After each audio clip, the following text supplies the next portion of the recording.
ఎడారిలో సెలయేర్లు. జూలై 2వ తేదీ కొరకు వ్రాయబడిన ఈ భాగాన్ని మీకు చదివి వినిపిస్తున్నది సహోదరుడు పాల్ సుందరం. నీవు నడుచున్నప్పుడు నీ అడుగు ఇరుకున పడదు, నీవు పరిగెత్తున్నప్పుడు నీ పాదము తొట్టిల్లదు. సామెతలు 4వ అధ్యాయము 12వ వచనం. విశ్వాసం నిండిన బాటసారి కోసమే దేవుడు విశ్వాసపు వంతెనలు కడతాడు. ఒక్క అడుగు ముందుగానే ఆ వంతెనని దేవుడు కడితే అది విశ్వాసపు వంతెన ఎలా అవుతుంది?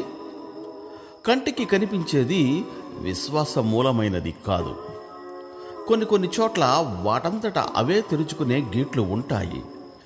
ఎవరైనా ఆ గేటును సమీపిస్తూ ఉన్నప్పుడు అది రోడ్డుకు అడ్డంగా, నిటారుగా, మొండిగా, నిశ్చలంగా నిలబడి ఉంటుంది.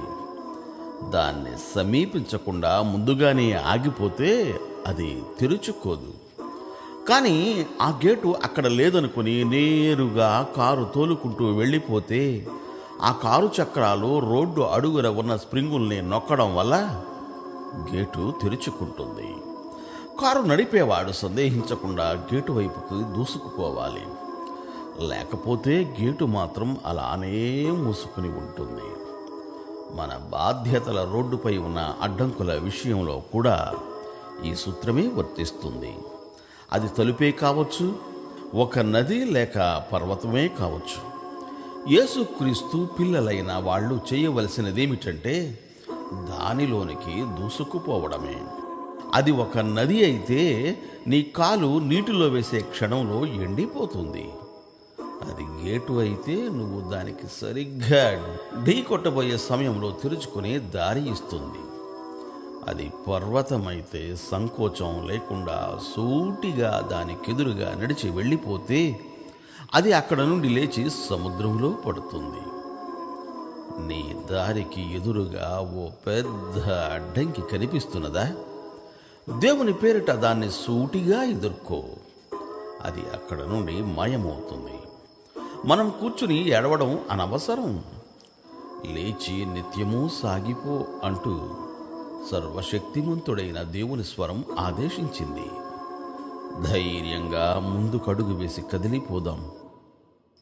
చీకటి రాత్రైనా అడుగు ఎక్కడ వేస్తున్నామో తెలియకపోయినా మనం ముందుకు సాగుతుండగా దారి దానంతట అదే తెరుచుకుంటూ పోతుంది. సందేహించవద్దు. అవసరమైతే అగ్నిస్తంభం, మేఘస్తంభం మనకి అరణ్యంలో దారి చూపుతాయి. ఆ రోడ్డు మీద దారి చూపించే సంకేతాలు, దారి ప్రక్కన విశ్రాంతి గృహాలు ఉన్నాయి. మన ప్రయాణములో ప్రతి మజిలీలోనూ మనకి ఆహారం, బట్టలు, ఆదరించే స్నేహితులు దొరుకుతారు. ప్రయాణంలో ఎంత అలసిపోయినా, ఎన్ని కష్టాల పాలైనా ఇల్లు చేరగానే సంతోషకరమైన తీయటి స్వాగతం మనకి ఎదురవుతుంది కదా. ఎత్తైన చోటికి ఎక్కిపోతున్నాను, వెలుగు బాటలో సాగిపోతున్నాను.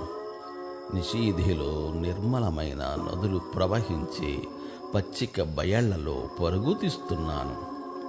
నా కోసం మా ఇంటికి వెళ్ళి వెదికేవాళ్ళు ఇంటి తలుపుల మీద రాసిన దాన్ని చూశారు.